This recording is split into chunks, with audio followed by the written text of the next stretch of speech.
that's a big theme of for me as a therapist is I will say in your whole story of life, like you've had some really rough chapters, and those chapters, some of them have been written for you, and they are rough and they're hard, and it's hard to escape some of it. Yeah. But you get to write the next chapter, and we get to do that together, and the world is the limit. Like there's nothing Yeah. you can't do. Welcome to My Movie Story. I'm your host, Brian McAleer. This is the podcast where we dive into the movies that have shaped us. Each episode, we sit down with a special guest to discuss their all-time favourite film, the movie that changed their life, and the one film they think everyone needs to see.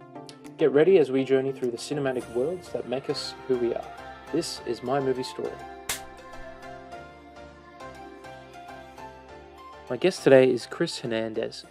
Kris is a trauma-informed therapist located in the Chicago area. Watching movies has been a family tradition since she can remember, and this tradition carries on with her 5-year-old son, where most weekend nights her family builds a fort, specifically created to escape into the world of films. Her family often uses movie quotes within their daily conversations. She utilizes scenes from movies to support therapeutic understanding, and overall she uses it as a space to re-energize. Thanks for coming on My Movie Story, Kris. How are you doing today? I'm doing great. I'm really excited to be here. I mean, there's nothing I really love talking about more than movies, so I'm very Yeah. excited about it. Great. Yeah, thank you for coming on, and you're, I think, my third guest from the Chicago area I've had, so I'm seeing a bit of a trend there.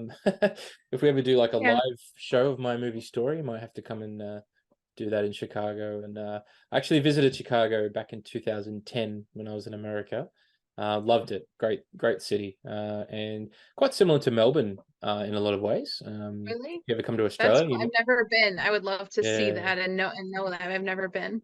Yeah. It's interesting. Like when I was there, it sort of had this familiar feel to it, and I find the people in the Midwest of America are quite similar to Australians. A little bit more laid back, a little more friendly, easygoing. And I've been to all different parts of America, and it's definitely different in Yeah, different parts. But yeah, really like the Midwest. I spent a bit of time in Chicago, and it's a famous movie city as well. Obviously, that it's it is. We have a lot of movies filmed here. definitely, we've featured a couple on this podcast. We've done Ferris Bueller's Day Off, several Yep. episodes back, which is all about Chicago, of course, and obviously it's the inspiration for Gotham City in Yes. Batman, and all the Dark Knight films were filmed there as well. And we haven't had a Batman film on the podcast yet, but I'm sure we will at some point, and we'll be able to talk about Chicago a little bit more. But yeah, welcome to the podcast. So tell us a bit more about yourself, Kristen. So you're in the therapeutic industry, and you work with clients, and yeah, tell us a bit more about what you do. Yeah, so I'm a trauma-focused therapist. I have a private practice. I work with generally adolescents through adulthood. I have a few young kids who have had some pretty severe trauma. Yeah. And in addition to doing that, I do a lot of public speaking and trainings on mental health topics and things like that. But outside of that, I am like any other mom who's just playing games with my kid all the time. Yeah. And it's funny you mentioned how like Dark Knight was filmed in Chicago and stuff. We had to show him just that scene so we could show him Lower Wacker, and that's where Batman and the Yeah. Joker battle off and Yeah, things that's like cool. that too. Awesome. Yeah, and we live Yeah. about 10 minutes from the high school in Ferris Bueller's Day Off, so Oh we see wow. that place all the time as well. Oh, fantastic. Yeah, and I think most of John Hughes' films were set in the Yeah, Chicago area, weren't they? Yeah, so he really kind of yeah, brought that film to the. And when I was there in 2010, they had just finished filming Transformers: Dark of the Moon, which was set yes. in the final battle was set in Chicago. And I was like a week late. They just wrapped up filming. I'm like, ah, damn. But you could see certain streets where they'd filmed action scenes, and there was like still things from the film set lying Right. around, and so that was cool. They I try just to missed it. hide it. Yeah. Yeah, they try and hide it. There was a time I was in the city, I got to see the Batmobile because I got pulled up to like a dead end and they told me there was an emergency going on and that's why it's blocked off.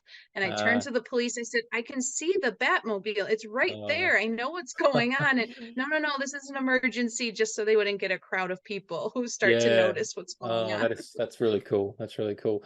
Yeah, we sometimes get movies filmed in our cities.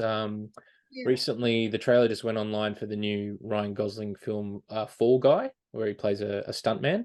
Oh, Um, yeah, yeah. and that was I've seen that filmed. trailer. There was a scene filmed on the Sydney Harbour Bridge. Part of that was filmed in Brisbane. The new Godzilla film, I think, was filmed around Brisbane and that. So, yeah, we've got big studios here. They tend to film in studios and in these hidden away places, and sort of, use the landscape and that. But yeah, we wouldn't see as much filming happening on our city streets as you would in, say, Chicago or New York or LA. But yeah, that would be really cool. That would be cool to see. And Well, the problem is we also notice when our city's used incorrectly. Like if you're familiar with Blues Brothers, which I didn't know everyone didn't love it as much as we do here in Chicago. I love But that there film. is a scene where, yeah, and they're on the highway, supposedly driving toward the city, but the city's definitely behind them when they're Right. on the highway. Yeah. So, we also notice all those little details too. Absolutely. And when I was there, I couldn't find that bridge that cop drives off that seems to be like 1,000 feet in the air, and the car just Right. where is that bridge? It doesn't exist. But anyway, but yeah, it's a great city. Really loved Chicago, and the films you're going to talk about today, is one of them sort of has a connection to, I guess, the kind of work you do, and one is about marriage and the relationships around that and everything. So let's get straight into it, Kris, and we'll talk about, for starters, your all-time favorite movie, or at least one of your all-time favorite films. I think Yeah. we've got more than one, but for this podcast we have to choose one.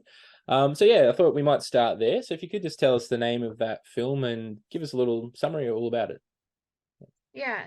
So I have to say, first of all, I shared this with you previously, but the questions that you have to answer for this podcast, if you are a movie person, it took me hours to try and figure out the answers to some of these, and I'm Uh, still thinking about them. I was still overthinking my answers like an hour before this was starting. yeah. But one of my favorite movies is, and I always preface it with, this is not the best movie in the world. I am not saying that, but it's complicated, Mm, which is with Meryl Streep, Alec Baldwin, and Steve Martin, which right there, to me, if you have those three people, you yep, have a recipe for success. absolutely. Um, Yeah. Hey, there's your ex-husband. Uh-oh. Why so tense, big fella? Let's see if we can make this work. We can't, Jake. How about this? Gray sweater, very old. You have to keep that. It's cozy. Okay, I'll meet you back in 30.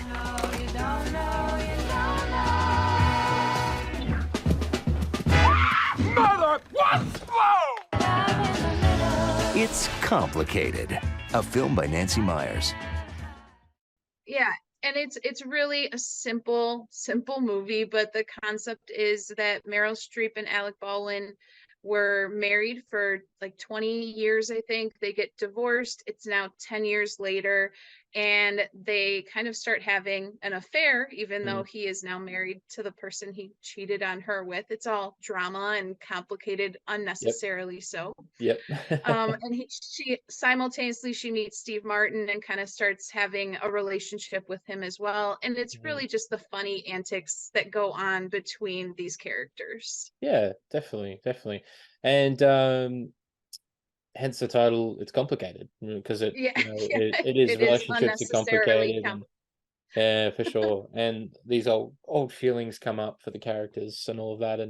And yeah, it really played to the strengths of the actors. Like, Meryl Streep's yeah. good in anything she does, and she just You makes it always look. forget you're watching Meryl Streep, Yeah, right? Like she just becomes whatever character that she's yep, playing at that time. absolutely. Yeah. She's just, one of the greatest actresses ever. There's a reason she's had 312 Oscar nominations, or how many ever how many it is. And If yeah, it isn't that much, it should be probably oh, at for this sure. I think she's point. up to 21 and 3 wins, Yeah. something insane like that. Like, no one will ever surpass that. No, there's no way. And I then you would got Alec think at this point, Baldwin. Mm, yeah, yeah. yeah, I was just say, I think at this point, if you got nominated against Meryl Streep, I don't know if I'd show up, but like I think I would just stay home and know yeah, that it's not me that's it. this year. Yeah, yeah. I remember watching one year, and she was nominated. One of the many years she was nominated, and some other actress won. I think it might have been the year Sandra Bullock won, and she went Okay. up to Meryl Streep, almost like, apologizing, like, "Sorry, I beat you," or something like that. And Meryl Streep's like, Yeah. "No, get up there, get up there. I don't care. I've won 27 Oscars. Just get up there." Right. that she seems really Yeah. humble and everything. And yeah, and Alec Baldwin, always playing like that kind of smooth, smarmy kind of playboy, and he sort of plays that character really well here. Did you think? Yeah. Yeah. There's there's a scene where Meryl Streep has Steve Martin over and Alec Baldwin's like kind of sneaking in the bushes to watch them from the window. That's And right. I just crack up because there's this like little boy inside him almost. Like Yeah. he has a crush on this girl and he's gonna peek on it and he just has no boundaries Yeah. That's right. whatsoever. And That's right. He's totally Alec smitten with Baldwin, her. Hmm. right, and being kind of simple and funny in for me, this movie, it's because, life is really hard and life has a lot of really stressful moments that, to me, putting this movie on is just like a very light comedy, and I'm gonna enjoy it. I know what's coming, and I'm gonna laugh really hard the whole time. Yeah. Yeah. It was quite funny, wasn't it? And just what surprised me about it was the character Steve Martin played. Because typically he plays like either the goofball or like the really like Mhm. neurotic, tense kind of guy who's overwhelmed with the Yeah, whole situation, like Father of the Bride and or Cheaper by the Dozen and all that. But there's a few films right. like this where he plays serious. He plays like a Yeah, really subdued character, and he's actually quite a good actor. And I can only think he of two other is. films where he's like that. I think there was one he did with Claire Danes called Shop Girl, and Hmm. another one Yeah, called a Simple Twist of Fate, which had some funny elements to them, but really dramatic. So it was nice to see him in that kind of role again, and yeah, he was quite good. Definitely, Alec Baldwin has more yeah. time on screen with Meryl Streep, but because they're obviously the former couple. But yeah, Steve Martin was a refreshing kind of performance from him, I thought. Well, Mm. and that his new show that Only Murders in the Building, like it's made me kind of almost fall back in love with Steve Martin and just Yeah, how he is. yeah, And in it's this great. movie, by far my favorite part of the movie is when Meryl Streep decides to smoke weed in her house, like, and he Yep, shows up and she's high eating her own cake and yep, talking about how delicious her own cake is. yeah, yeah, And there's a scene where they're at the party and somebody smells it and he just makes that little high-pitched voice. He's like, nothing going on over here, please move on. yeah. That, That that was scene funny. of just that very goofy version of Steve Martin coming out is Yep, the best. it is. Yeah, because you were kind of waiting for him to do something really funny, and then in that scene, all three of them are high. Even Alec Baldwin takes a puff, and Yeah, and then I think the Meryl Streep son-in-law, who's sort of onto what's going on, he takes a hit right, as John well, and Krasinski. yeah, yeah, young John Krasinski, he was really good in that, I thought. So that was a funny scene, and kind of a bit of a turning point in the story where, Meryl Streep and this character Steve Martin played, Adam, I think his name was. They start to Yeah. get closer, and then Alec Baldwin's just watching, like, oh no, he's taking my wife away, and then his new Mhm. wife's off to the side watching, and she's like, oh, I see what's going on here. So all of this is, Right. they're all sort of just playing off each other, and yeah, and I guess the other thing about the film was, it was directed by Nancy Myers, I think it was. Yeah, I think that's Yeah, right. Nancy Yeah. Myers, who I was looking up her IMDb after watching this, and she's only directed like six or seven films. I thought she'd done Oh, more than that, that's but even more impressive then. yeah, yeah, I think she's written a lot of stuff. But I quite often get her and Nora Ephron mixed up. They've sort of directed similar films. I think Nora Ephron did like Sleepless in Seattle, and then Nancy Myers did Something's Got to Give, and so both of them sort of these films about adult relationships. So they're very much films that are made Yeah. about adults and for adults. So it And is I very think much an adult film, that's isn't it? Yeah, and I think that's part of it for me. I grew up watching my dad, he looks a lot like Tony Soprano, but he loves a good romantic comedy. And so we kind of grew up like we've watched Sleepless in Seattle so many times, and we've watched You've Got Mail and all those kind of sappier, like little love comedy Yep, stories that are out there. yep, And I think this one, it just had that like all-star cast with it. And then I can't lie, I also am a huge Office fan, so I think having John Krasinski in there was a perfect mix. Yep. You know, his whole reaction when they're up in the hotel room and he's watching this whole thing play out with the hospital, like they're not sure Yeah. what's all happening. That's right. That was It funny. Yeah. Yeah, he has such good acting with just his facial reactions that he adds to it as well. But it is, yeah, it's very much an adult story, and I think that that's part of it for me. Is I like that we're not always watching stories about young couples falling in love, but more what's it like after happily ever after, right? Like it Yep. tends to be a little bit more complicated, and Yes. this shining some humor to it works for me. Yeah, absolutely. And I guess it gives a little bit of hope to some adults who might find themselves on the other side of a marriage, who've unfortunately had to divorce for whatever reason, and who might feel like, oh, I'm too old, it's too late to start again. But then, they just sort of they let go, and they just go with whatever's happening, as Meryl Streep's character does when the flame is rekindled with her ex, and she's very hesitant at first, but then he sort of persuades her, and she gets lost in that, and then her life starts to really, become unhinged and all of that. And Yeah. yeah, for me, I love the scene you were talking about before, like when they all smoke weed. I thought that was hilarious. But the final scene with the two of them sort of sitting on the bench outside her house, and that was a really tender scene, where it was he was like, I thought this was my last chance for happiness, and I've stuffed up. And then she says, you know what, we both messed up. We both messed up this marriage. It just wasn't meant to work out. And then, they make peace. And she's kind of Yeah. like, okay, I've had this, I've revisited it. It didn't really work out. And then, Gave them closure in a yeah, way. they Like get they closure. needed that closure. Yeah, so it's not necessarily yes, she gets back with her ex and everything's great. And it doesn't suggest that she necessarily gets together with Steve Martin's character either. It kind of hints that maybe something will happen. But Right. it doesn't give you that.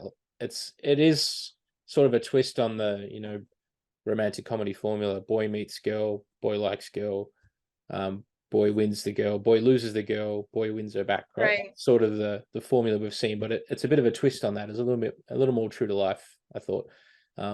Yeah, I It was agree with good. that. I think that's part of it, as a therapist, I'm always telling people that just because a relationship doesn't work out doesn't mean someone's bad or good. They're just not right for you. And so I think that part of it I like a lot, that it's more realistic. Yeah. And, yeah, am I rooting for Adam and Meryl Streep's character to still be together? Sure. Well, why not? Because I Yeah. want to be hopeful. But Yeah. it also, like you said, it lends it to anything could still happen. Yeah, that's right. Yeah.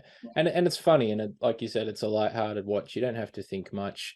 It says a few interesting things about marriage, divorce, adultery, but but in a funny, light-hearted way. So it's yeah, not like a classic by any means. And I don't think Meryl Streep was nominated for this. It was probably the only film she Right. wasn't No. nominated for. Sorry, she Right. had This 10 is other not an nominations that Academy year. Award. Yeah. Right. And I think that was it when was your best movie of all time. There are so many movies that come to mind, and so many that I know are maybe more universally thought of. But I just tried to think of, but when I'm having a really hard time, I don't put on the really deep movies. I don't put on the ones that are going to make me think and make me go, this was such great cinema. Instead, I just go, I just need something really light that Yeah. makes me escape from life for a Yeah. little bit. Just for a couple of hours, absolutely. And that's what this movie is. It's kind of a sneak peek into someone else's life, but it's not too overbearing. It's just like, oh yeah, that was funny, that was lighthearted. Yeah, so we need And movies not like to that. Yeah. mention, she has my dream house. I think her house should be its own character in this Oh movie. yeah, I just have to say that too, because that house is just gorgeous on it was a top of it. beautiful house. Yeah, definitely. And the bakery she owns as well, like I want to go to that bakery. Like it just looked Exactly. amazing. I want those chocolate croissants like really badly. Yeah, the scene where they make the croissants, that was really cool. Yeah. All right, so great chat about It's Complicated. Really enjoyed the film. Yeah, like you said, just a bit of light, escapism. A couple Yeah. of hours on a Friday, Saturday night. Pour a glass of wine, watch it.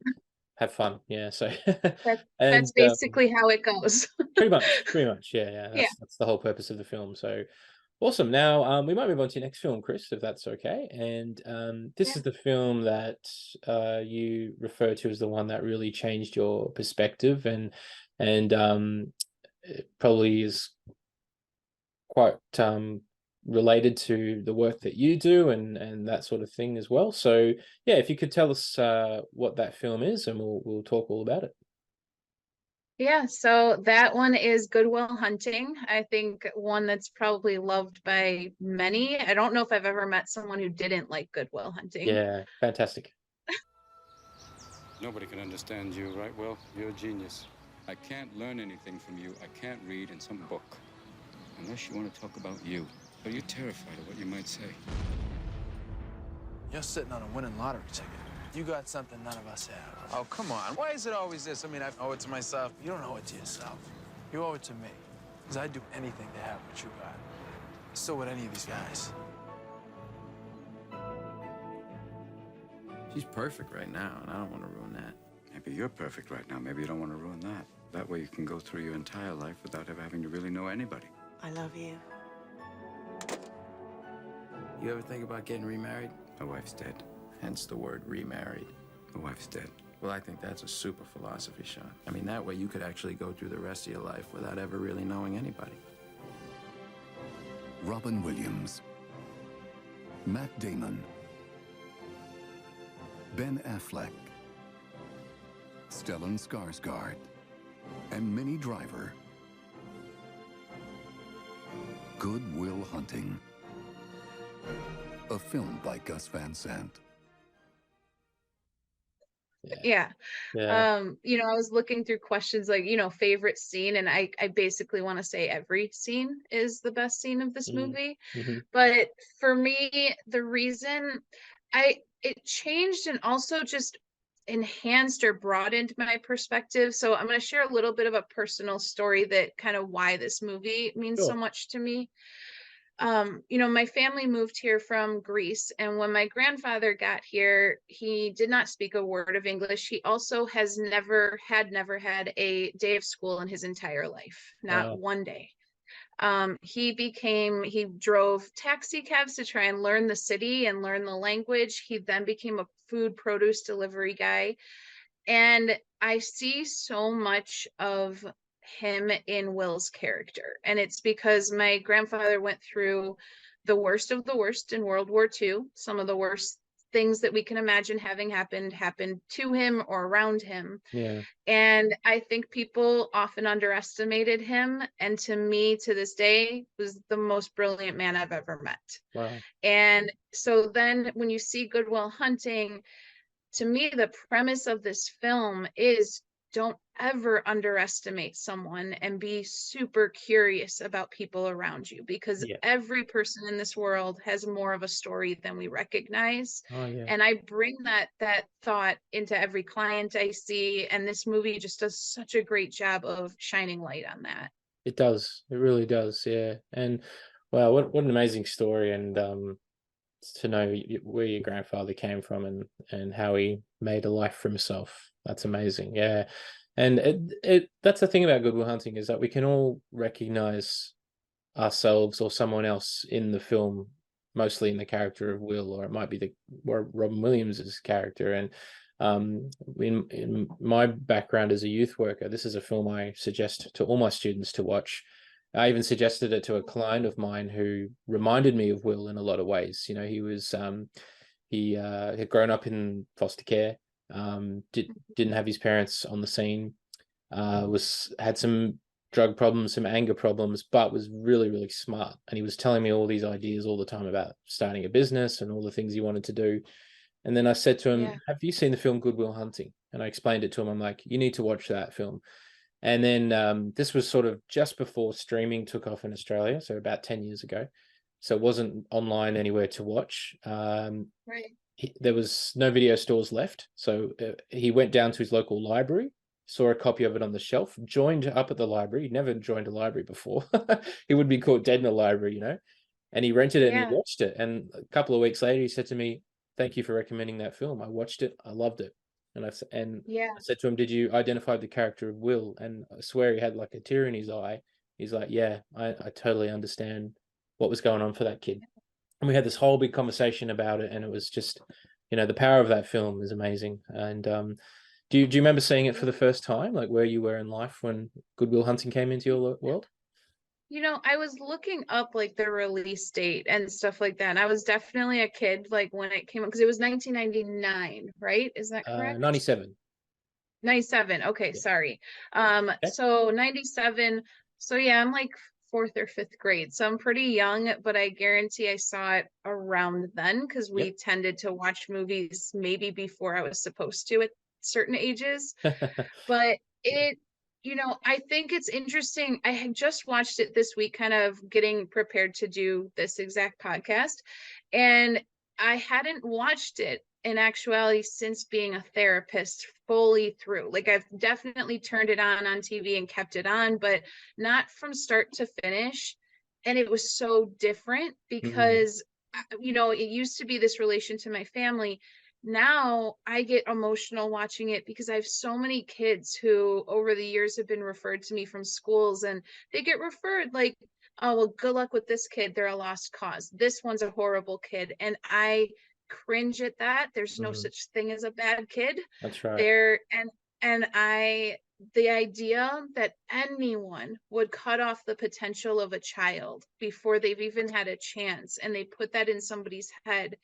And I think that's why there's that scene. My favorite scene kind of speaks to some of this, which is he gets so defensive, right? Because he has to protect Yep. himself. Yep. He has people abandoning him his entire life or judging him. Yep. So the scene when Robin Williams says, you really upset me, but then I thought about all the life you haven't experienced yet. Mm, yeah. And he ends up kind of telling him, like, it's your move, chief, right? Like he opens up and talks about losing a wife, going through being in the war and all of these Yeah. things. Yep. To me, it was Will recognizing, like, oh, I have not the only one who has seen pain and hurt, and Yeah. I'm not the only one who has a story. And I need to let people in if I'm going to start to recognize that maybe I have things Yeah. in common with people too. That's right. Yeah. Yes, that's such a powerful scene because it was that day after they just first met, and Will comes into Yeah. the office and completely like rips what's Robin Williams' character name again? Ben, Yeah. yeah. Yes. Yeah. Completely rips his life apart. I'm hearing his partner, like the other guy, the mathematician professor saying it. Yeah. Yeah, that's right. Stellan Skarsgård, yeah.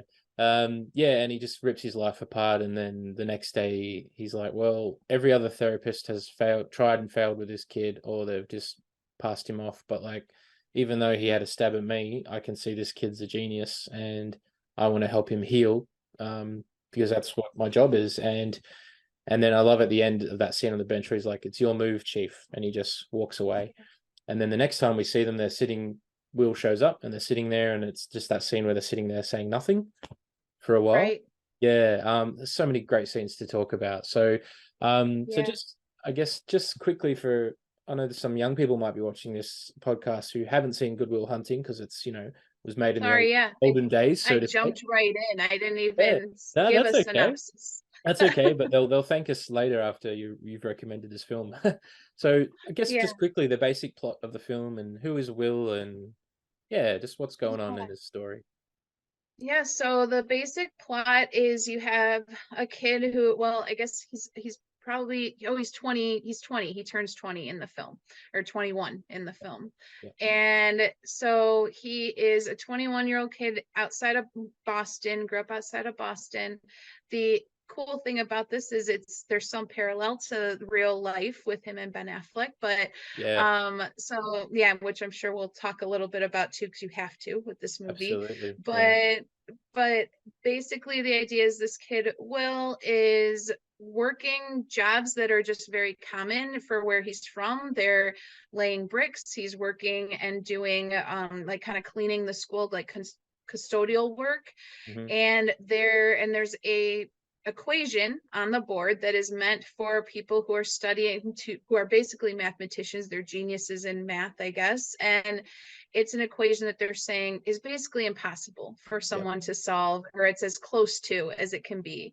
and he solves it, and they have no idea, obviously, that it's him. They think it's one of the students in the college. When no one comes forward, they kind of catch him working on the second problem. Yep. And recognize that this kid who kind of grew up in foster care, he was an orphan, he's never really had a lot of school in his background, gotten in a lot of trouble, is an actual genius and can surpass everyone teaching these courses. Yeah. So they'd want to put him on this fast track for his career, but his trauma and things that he's been through are huge roadblocks in him being able to kind of go after those goals. Yeah. So yeah, then he Yeah. starts therapy with Robin Williams, by far the best therapist there could be. Oh yeah, that's it. If you want to sit down and talk to someone, it's that character he plays, and Yeah. a great role for Robin Williams, one of his best, and he was really at his peak in the 90s, and he won the Oscar for it, Right. where he had a string of all these comedy hits in the 90s, and then occasionally he'd veer off and do these dramatic roles, and he did some more sort of darker dramatic roles after this, but this was, I think, one of my favorite dramatic roles of his as well.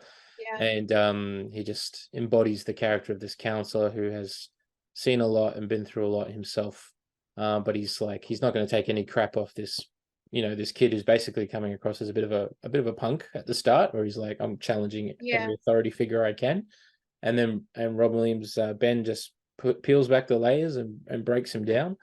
And yeah, their scenes are great, like really, really effective. And they have commonality because Robin Williams' character, he's from the same area as Will's character. So that's another big part as to how they kind of break through it. But yeah, Robin Williams, like, you believe that man lost his wife. Like, he just looks heartbroken the entire time, and you definitely believe it.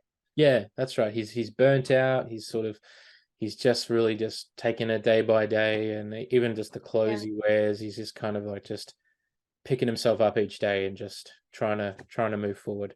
And I think he sees Will as a bit of a challenge and maybe like almost kind of redemption. Like it's like, I'm going to help this kid because he probably recognizes a bit of himself in Will, and like I said, because they come from the same area and everything. So it was really the perfect match, and their scenes were great. Do you have a favorite scene from the film in particular between Robin Williams and Matt Damon? I think aside from the your move, chief, like that part, because I really do, I love that whole interaction. I think everyone's always going to talk about the part where he just starts crying. He says, it's not your fault. Like, you being an orphan, you going through the thing, it's not your fault. And he just keeps repeating it while Matt Damon's character, Will, is just sobbing. And you see this, like, the inner child in him who just so badly has always wanted to be loved. And there is a parallel story going on where he meets someone and their love is kind of offered to him in a sense, and he doesn't recognize it. He doesn't know how to trust something like that. And so that part, and maybe that's the therapist in me too, that just like, I've had those moments with clients where you break through to something, and when you hit that spot, it's the first time they're recognizing that this was done to them and that they're not the reason it happened. And you see that empowerment start to kind of shine light, I think. Again, like such a powerful scene there where he gives Will the permission to let go of all this anger he's been hanging on to, which in a way, I guess, he was sort of holding on to that almost as a form of his identity and to justify his actions and his place in the world. It's like what empowered him was that anger and that I'm going to challenge authority in everyone I meet, because that's my way of getting back at the person who hurt me all those years ago. And that's a big coping mechanism, I think, especially for young people, where they can't quite go back and address the person or challenge the person who hurt them. So they kind of take it out on everyone else, that sort of projection. But Ben just gets past that, and then you see it in Matt Damon's acting in this was just fantastic, and you just see his whole state change in that moment, where he finally just lets go, and the way he hugs and cries, and it's like it's so real. It was such a brilliant performance. I think that's my favorite scene in the film too. Well, and part of the brilliance, and I don't know if you're aware, so much of Robin Williams' lines were not scripted. Yeah. They were just him.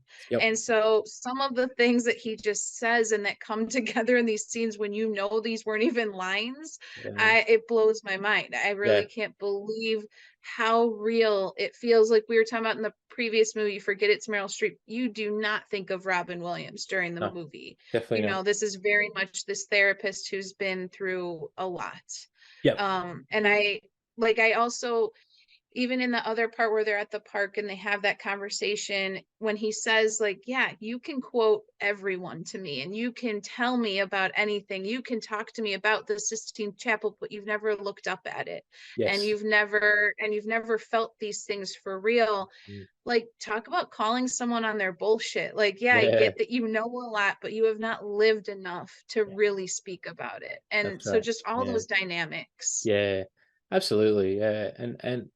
And I'm curious to hear if, like, how has this film maybe influenced you and your experience in therapy, or have you met a client sort of similar to Will, or like how does it connect to your journey? Yeah, I mean, I've met a lot of kids, like I can't say I've met kids that necessarily have the genius level that Will's character has there. I mean, they are all very brilliant kids, but you know, Yeah, his is a whole nother level. sure. But I have come across and worked with just an I can't even tell you the amount of kids that life has somewhat written off. Yeah. And they have decided, you know, this kid is destined to be in a gang. This kid is destined to drop out of school. He's destined to end up in jail. And girls too, like it's been the same thing. Even parents, because they didn't know any better from their own childhood, had expectations on some of the kids I've worked with that, what does it matter? They're not going to graduate high school. They're going to get pregnant. They're going to have kids early. And that is almost the bar that's set for them, as Yep. high as they can get. Yep. And there are two kids that really stand out to me that, you know, ethically I can't keep checking up on them to see where they are in life, but I like to think that they surpassed what the world expected of them, because they did have moments in therapy where they were able to recognize, like, you're not what happened to you. That's not your whole story. That's a big theme of for me as a therapist, is I will say, in your whole story of life, like, you've had some really rough chapters, and those chapters, some of them have been written for you, and they are rough and they're hard, and it's hard to escape some of it, Yep. but you get to write the next chapter, and we get to do that together, and the world is the limit. Like, there's nothing Yeah. you can't do. And That's great. getting to see that wonder is Mm. very different. And so Yeah. and how do you not think about this movie in those kinds of moments, Oh, right? for sure. Yeah, it just automatically springs to mind anytime when I'm teaching students in the field of youth work. Like, I quote this film, I bring it up quite a lot.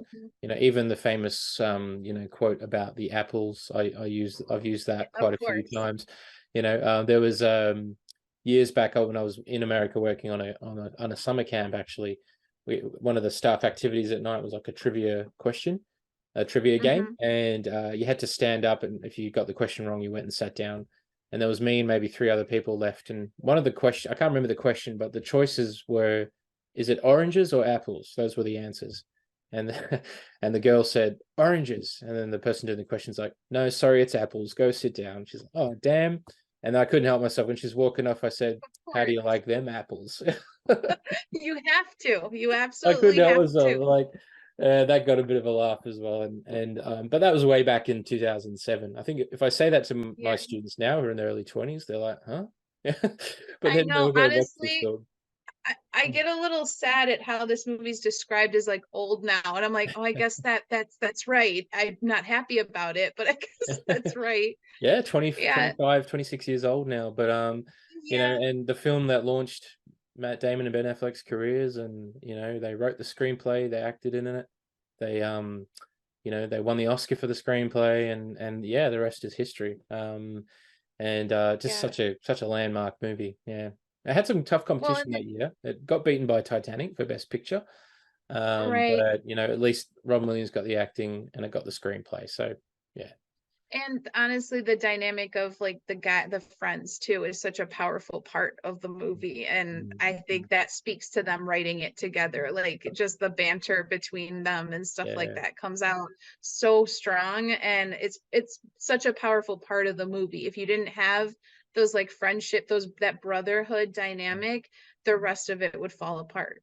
Yeah, yeah, they have such great natural chemistry together, and it really makes that relationship work. And they've gone on and done a few other films together, and most recently the one about the invention of the Air Jordan, about the guys Yeah, in that was a Nike. great movie. Yeah, Yeah. which was directed by Ben Affleck, but starred Matt Damon, and yeah, so Yeah. really good, really good.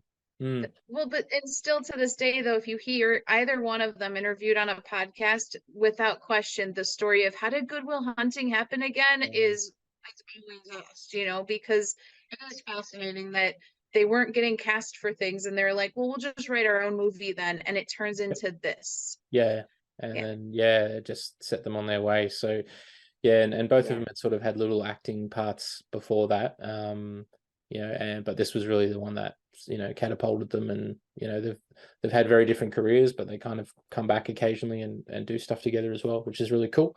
So Yeah. yeah, really great partnership. And that's just so much to talk about with this film. We could have a whole episode on Good Will Hunting alone, but just in wrapping Yeah. it up, I guess we've talked about your favorite scenes and I guess how it's changed your perspective on therapy and all of that. Is there maybe another aspect of the film that is important to talk about, or that might get some people curious about it? What do you Well, think? I think it's more about, I was lucky enough to be raised with this perspective, but you really need to treat everyone you come across as a human being and recognize that everyone may have strengths and things that you can't even possibly imagine. They may not even be aware of it yet. And to me, it's just that story of people connecting and getting Yep. past the bullshit and titles and what degrees might mean and all of that. And don't get me wrong, I'm someone with the degrees and I still look at it and go, who cares? Because it doesn't mean that I'm any more important than any other person. Yeah, And exactly. that to me is what this story is really about. Yeah, no, very, very true, very true. Awesome. And it Awesome. plus the best last line, which is that when he says like he stole my line, Yeah, that's it. like he just says the kid stole my line. I love Yeah. that part. Yeah, and I always sit at the end and watch the end credits, because it's the whole credits is just the footage of his car driving, Yeah. driving across Yeah. country to go get the girl and go chase the girl, and Gotta it's see about a girl. that's right, yeah. And I just watched that film, and you see his car go off and over the Yeah. horizon. It's a beautiful finish to the movie.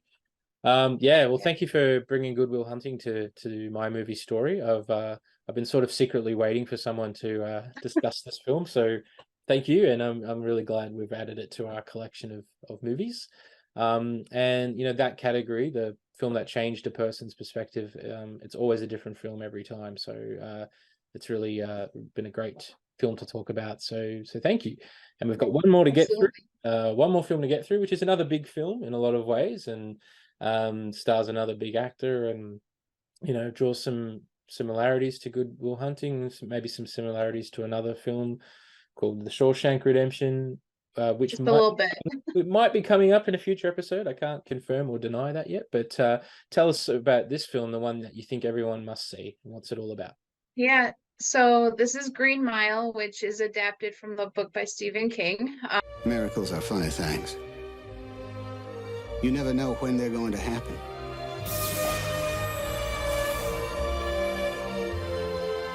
And when they happen in a place like this, that's the most unbelievable miracle of all.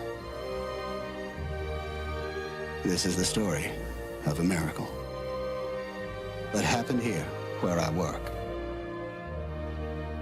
on the Green Mile. This one, there are a lot of parallels to Shawshank. And full transparency, I could easily have answered with Shawshank Redemption, but I'm a big believer that Green Mile doesn't get the attention it deserves in comparison.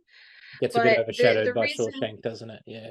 it does, and they came out, they had the same book author, right, is Stephen King for both, but then they also had the same screenplay writer and director. So That's right. there's a Yeah, lot of parallels definitely. in And some of these. the same actors from Shawshank were in it as well.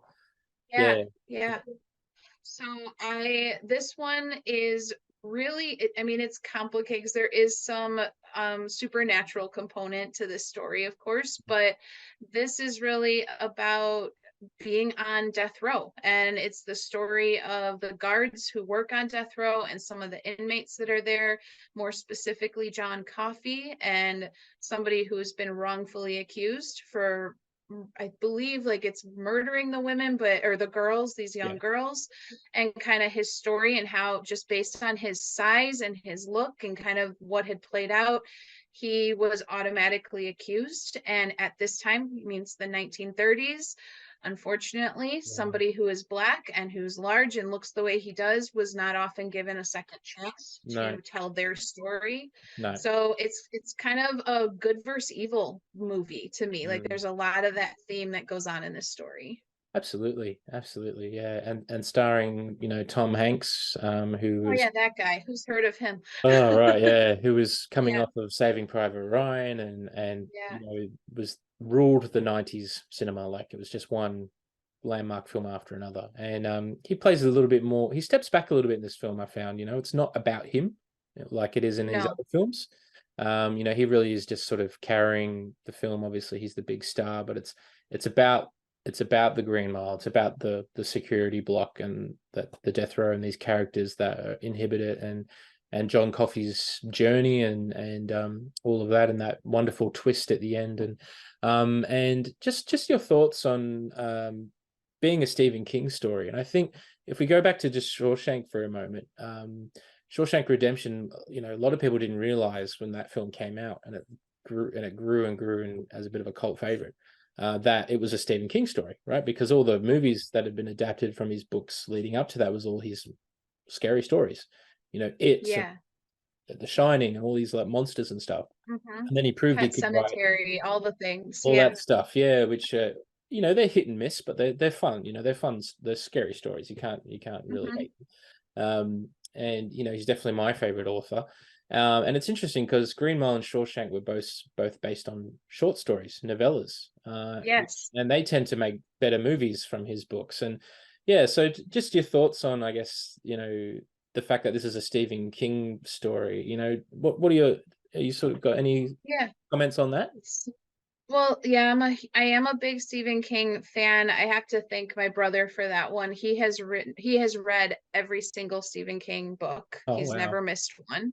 wow. And growing up, he's older than I am, and growing up, as traumatic as this might sound, he used to read them to me to fall asleep. So I I kind of grew up hearing Stephen King Yeah. stories, and, like, you know, even Needful Things is one of our favorites. Like, Oh we yeah. like some of the deeper cut Stephen King stories as well. Mm. And so I think, you know, I was telling him even how I was doing this podcast. He talked about how this was broken up, how he remembered going and buying each chapter as it came out, like Oh, each that's short right. They story were released as component. little mini books. Yeah, I remember now. Yeah. Yeah, and so we were talking about that part because he would then read them to me, and then, you know, the new generations don't get is we didn't have instant gratification, so you really did have to wait for the next one to come Oh out. yeah, it was a big deal. And Yeah. so, yeah, I think a lot of people get, like, they, you know, now a movie being, well, I guess with Marvel movies, every movie's like 3 hours plus, but Yeah. I've heard people have, you know, response that this movie's too long. If you've read the book, this movie could have been so much longer. So I Mm. think they do a great job of really capturing the essence of all the characters Yeah. by making it that long. Yeah. It's hard with films because they want to stay faithful to the source material and Yeah. you know, adapt as much as they can. But yeah. Otherwise, you know, like the Harry Potter movies, for example, like if they'd adapted everything in some of the later books, those films would be 6-7 hours long. You know. So Yeah. you've got Those to. would have been my favorite movie choice, but I couldn't pick between the 8 of them. So Oh, right, right. yeah. Yeah, yeah, I can understand. Yeah. And why is this a film everyone needs to see, Chris? So again, I think I have like a personal side to this as well. I have been honored to have had a position at one point where I was doing therapy for people who were in essentially an alternative to prison. They were not guilty by reason of insanity for things like murder. And I saw the humanity in these people who had been written off by society as well, and got to hear their story and got to understand some of what had happened, some of the misconceptions of situations. Nothing like this where it was like a wrongfully accused, and there's this whole big battle, but still someone who maybe has been seen as a monster who very much is not. And there's a lot more to a story. Now with this one, I think, and so like that's kind of where my passion for the population in general of every person deserves humanity. And I think Tom Hanks's character Paul, he talks about how, you treat the Green Mile like it's a intensive care health unit, like someone who's about to die, and what kind of treatment would somebody need in that situation. And of course, honestly, also as I'm social injustices and the racial aspect of the, and I think it's just I don't know, it shines so much light on so many problems that still occur in our society. And it is a shift in that perspective. And you see these people who are given the job of monitoring and controlling what would be perceived as the worst of the worst criminals, right? And yet there's kindness, there's humanity, there's you see concern for one another, you see friendships bond, you see loyalties form, and then you see what it looks like when that loyalty is violated and how they protect one another. It is just a part of life none of us are gonna hopefully see in person, but something you can't imagine, and then you get to see it play out. And yeah, there's a supernatural piece because it is written by Stephen King, so there has to be something else in there. Oh, for sure. Yeah, it's definitely got his sort of some trademark Stephen King moments in there, and so I was really surprised by the humanity of the guards in this film, and how well they treated the inmates, and they really are with them in those final dark moments. It would be I couldn't imagine having to have that responsibility of watching a person die, the way that they would all stand there and just watch the execution be carried out as well. Like it would have taken a toll on them. Yeah, and you can feel it. I mean, that even the actor who is in the first time that you see the execution and he's like having that anxiety, you see him breathing so deeply, you feel it. Like you can feel that. Like, I mean, obviously I can't fully imagine, but he does such a good job of portraying that. And you notice that the guards, like, they take each time so much to heart. Like, it is not a light thing. It's not oh, this is just part of our job.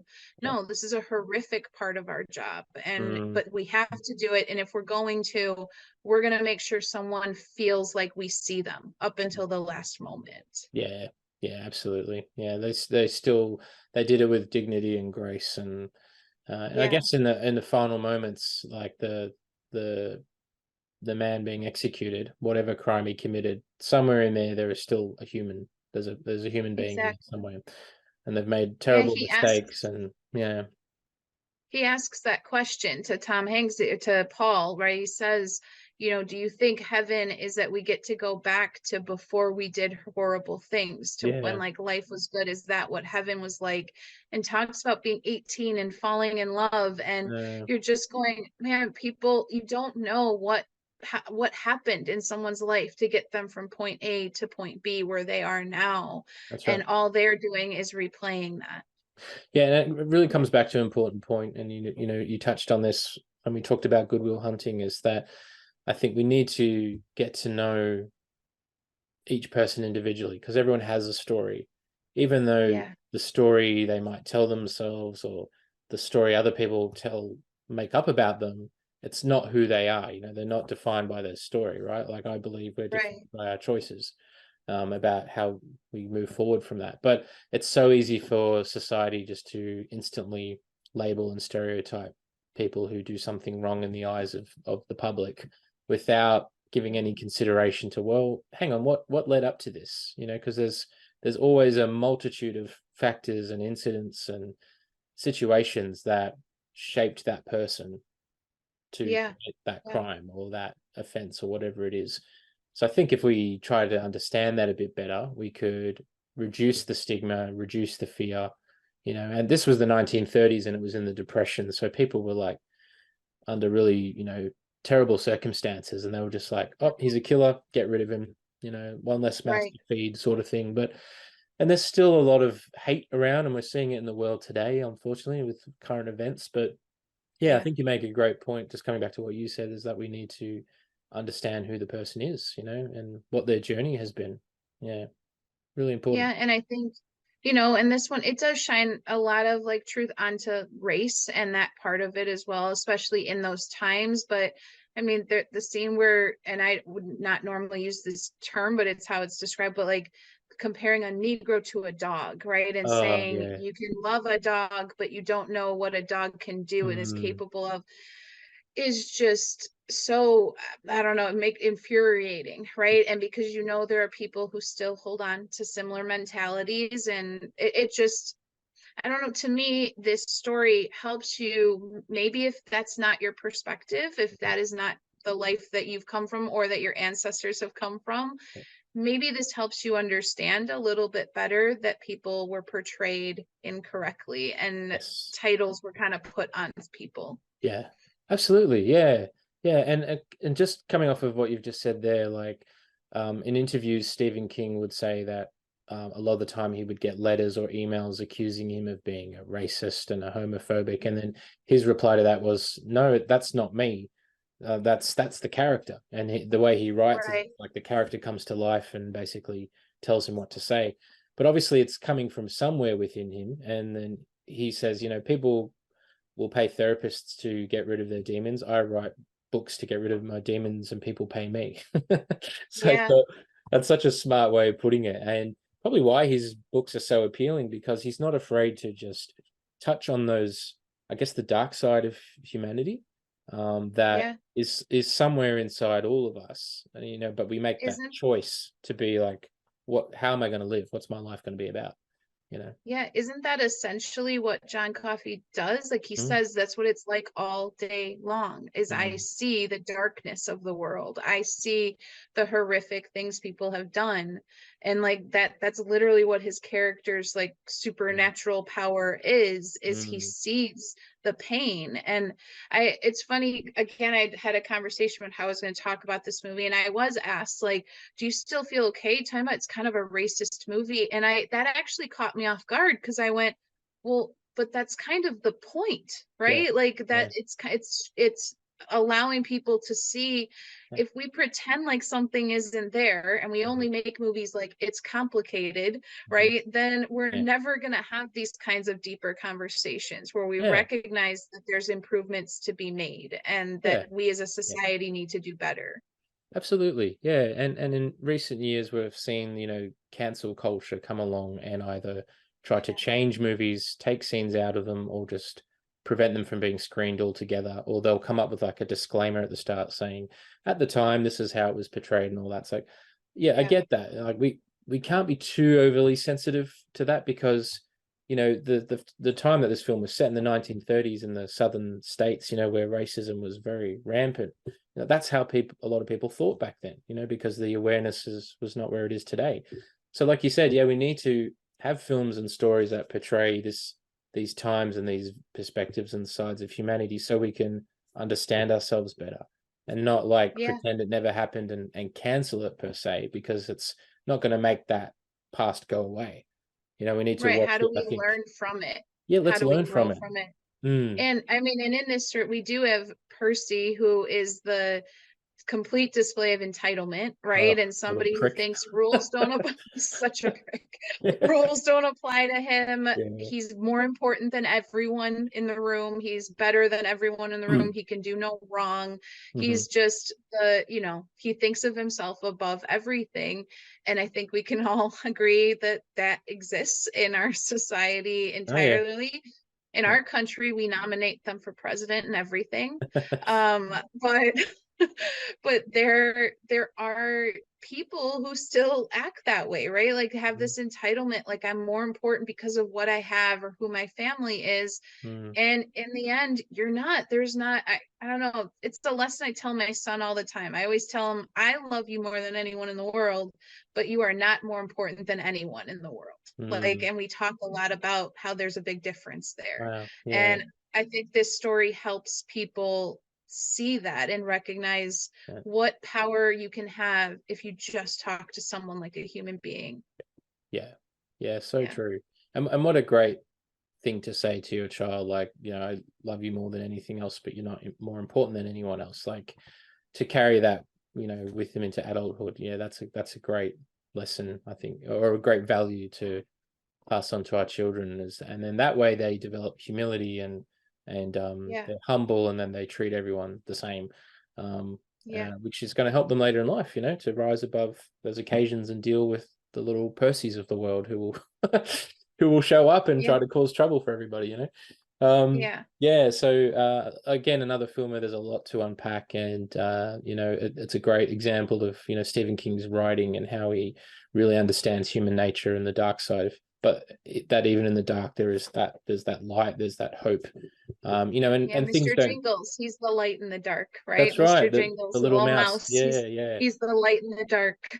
Absolutely, yeah. It could be the same mouse from the movie Mouse Hunt. You look kind of similar, actually. But Well, according to Green Mile, that mouse lived forever, so he could be well, in there you go. all the movies. That's Yeah. it. There you go. And then you know, and we can talk about spoilers in this film, which is fine. And then the old man, you know, at the end is actually, you know, Tom Hanks, much older, and basically he'll live forever because he was healed by John Coffey. And then there's the theory that John Coffey with the initials JC is like a reference to Jesus Christ, that he's like a Right. Christ figure and all of that. So lots of archetypes, lots of mythology in the story, and it's one you can go back and rewatch again and again. And yeah, I rewatched it for this episode. It's maybe the third time I think I've seen it, third or fourth time, and definitely noticed a few different things with this viewing as well.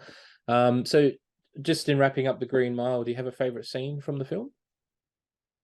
I mean, it's hard to say, but I think honestly, the entire component of Delacroix, how do they pronounce it? He's the French. Oh, Dale Edward Yeah, or something like that. Yeah, they call Yeah. him Dale, I think, don't they? Yeah. Yeah, so Yeah. Dale, we'll say it 'cause that's definitely easier for me to say. But for Dale, I think his whole storyline of like how they get him to where it is his execution time, how protective they are of him, his protectiveness of Mr. Jingles the mouse. But then, you know, it's horrific. If you have not seen this movie, there is a death scene that is really, really hard to watch. It's even harder to read in the story if you read the book, but it's you know, essentially, again, and this is kind of a spoiler, but again, Percy does not wet the sponge, and so we watch that execution just go horribly wrong. And while it's maybe strange to say that's like one of my favorite scenes, it's not the actual watching of that, but it's the reactions of the guards and how it plays out after that and what that becomes for Percy, and just watching like what happens when you don't treat someone with humility, and that even the people who came to watch this man die were horrified to see it happen in this way. And so again, it just perpetuates that whole we are all people. And you know, I could go into, obviously I have different views on even death row and all those things as it is, but I just think again it's about a person for a person. Yeah, great point. Yeah, and yeah, definitely a hard scene to watch. And I haven't read the book, but I can imagine it would be a hard read. And that's the thing of Stephen King's writing, is he doesn't hold back, you know. And I've read a lot of his other books, and certain scenes in the books were omitted from the film adaptations or changed because in the book they were just so graphic that they couldn't be filmed. Like, it would just not get past the ratings board. But you know, guess what makes him one of the most successful writers of all time. You know, he touches on a lot of different nerves. And then just sort of in wrapping up, Kris, you know, this has been a great chat, and I'm keen to hear a little bit more about, I guess, from, you know, a therapist's point of view. Are there other films that you recommend to your clients or that are honorable mentions? So speaking honestly of kids, I actually never shine away from the power of the Disney movie Inside Out. Honestly, Oh, like so good. it's just does such a great job. I've had adults watch it and go, it makes so much sense now. Hmm. So I would never shy away from that one. Yeah. But honestly, I think that I use music in movies a lot as references, but it's more tailored to the individual, and maybe I will start to get to know show or movies that they like, and then I'll pull themes from it. Yep. So it's not as much that I always recommend something different, but I like them to see some parallel themes and things they're already watching. I Yeah. have a long list of stuff I wish no one watched because mental health is portrayed so incorrectly, but that's Mm. a whole nother podcast, Yeah, probably. definitely. Yeah. No, it's interesting you mentioned that because recently we had an episode with a lady named Anne who we spoke about movies and mental health, and Inside Out was one of the films we featured, and she's also got a book Yeah. on the relationship between movies and mental health. So, and you know, it is a massive topic, and you know, in today's episode we've had the perspective of Kris as a therapist, and then Anne as someone who's gone through mental health experiences herself and the relationships to films for her. So this episode and that one could complement each other really well, I think. So for anyone who's interested in the relationship between movies and mental health, if you're watching this one, you haven't seen Anne's, go back.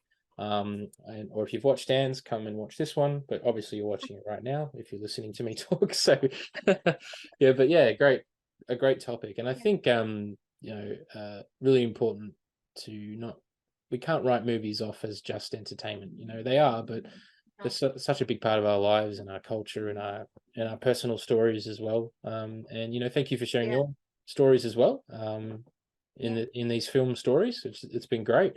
And just one sort of final question: is there anything you're looking forward to seeing? Movies coming out, or you know, the Yeah. future of movies? Yeah, any thoughts on that?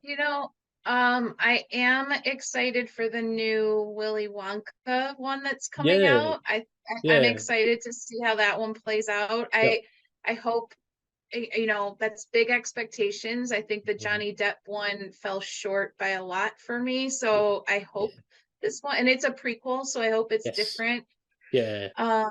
Yeah, outside of that, my son is all about Spider-Man, so we've seen Of all the course. Spider-Mans, and to be honest, I was never a big Spider-Man fan until Tom Holland. This kid is just phenomenal at it, Yeah, so I he's could great. watch him being Spider-Man forever, I think. Yeah, yeah. It's interesting how he's really made the role his own, and obviously he's had Yeah. the most amount of films as Spider-Man, and yeah, and watching him and the other two come together in Spider-Man No Way Home, that was pretty cool. I enjoyed that one as well.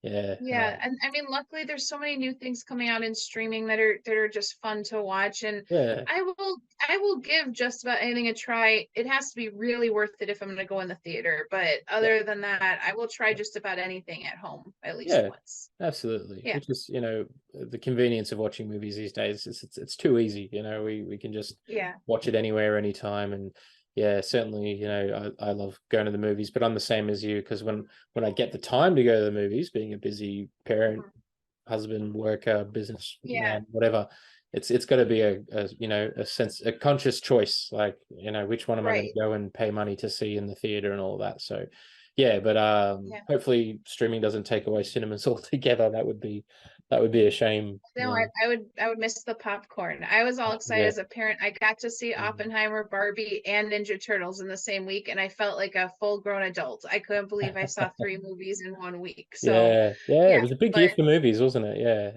yeah, there's been some good yeah, ones. Yeah, so and then it'll be interesting to see what happens next year because of the recent actors and writers strike in Hollywood. It's actually right. pushed back a lot of movies. So, you know, the first half of the year next year is going to be a little quiet, and then It's kind of but like post-COVID, right? Like yeah, we went through that's like a right. time where like there's nothing new coming out for a Yeah, while. that's right. So Yeah. what we're going to see happen, and this was sort of a trend that's happened since COVID, is that they're re-releasing old movies back in the cinemas, Yeah. to just obviously keep cinemas going, but also give people a chance to see a film they might love on the big screen that they've never seen before. So I think we might see a bit more of that happening, and I'm all for that. You know what I mean? Like some of my I all-time am too. favorite movies were came out when I was before I was born or when I was young, so I didn't get the chance to see all of them Yeah. on the big screen. So like the Goonies, for example, I'd love to go see the Love the Goonies in a movies. cinema.